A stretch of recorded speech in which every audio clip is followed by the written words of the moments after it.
Metro rate ವಿಚಾರ ನಾನು ಅದೇ ಬೆಳಗ್ಗೆ ಪ್ರಸ್ತಾವನೆ ಮಾಡಿದ್ದೀನಿ. ಚೀಫ್ ಮಿನಿಸ್ಟರ್ ನಾವು ಅದನ್ನು ರೀಎಕ್ಸಾಮಿನ್ ಮಾಡಬೇಕು ಅಂತ ಹೇಳಿದ್ದೀವಿ. ಅದು ನಮ್ಮ ಕೈಲಿಲ್ಲ. ಅದಕ್ಕೊಂದು ಜಡ್ಜ್ ನೇತೃತ್ವದ ಒಂದು ಸಪ್ರೇಟ್ ಕಮಿಟಿ ಇದೆ. ಸೆಂಟ್ರಲ್ ಗೌರ್ಮೆಂಟು ಸೆಕ್ರೆಟರಿನೇ ಮೆಟ್ರೋಗೆ ಚೇರ್ಮನ್ ಇದ್ದಾರೆ. ಚೇರ್ಮನ್ ನಮ್ಮವ್ರಿಗೆ MD ಅಷ್ಟೇ. ಸೊ ಅವರು ಕೆಲವು ಸಾಧಕ ಬಾಧಕಗಳನ್ನ ನೋಡ್ತಾರೆ. ನೋಡಿ ಅದಕ್ಕೊಂದು ಫೇರ್ ಫಿಕ್ಸೇಷನ್ ಕಮಿಟಿ ಇದೆ. ಆ ಕಮಿಟಿಯವರು ತೀರ್ಮಾನ ಮಾಡ್ತಾರೆ. ಸೊ ನಾವು ಏನೇನಾದ್ರು ತಪ್ಪಾಗಿತ್ತು ಅಂತಂದರೆ ಅದನ್ನು ಒಂದು ಪ್ಯಾರಾಮೀಟರ್ ಎಲ್ಲ ಏನೋ ಲೆಕ್ಕಾಚಾರ ಇತ್ತು. ಇವತ್ತು ಬೆಳಗ್ಗೆ ನಾನು ಕರೆಸಿದ್ದೆ ಅವ್ರನ್ನ.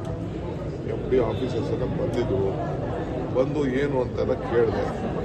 ತಿರ್ಗಾ ಎಲ್ಲ ಹೋಗ್ಬಿಟ್ಟು ಲೆಕ್ಕಾಚಾರ ಹಾಕಿ ನೀವು ತೀರ್ಮಾನ ಮಾಡಬೇಕು, ಆ ಕಮಿಟಿ ಮುಂದೆ ತಿಳಿಸಿ ಅಂತ ಕಳಿಸಿ.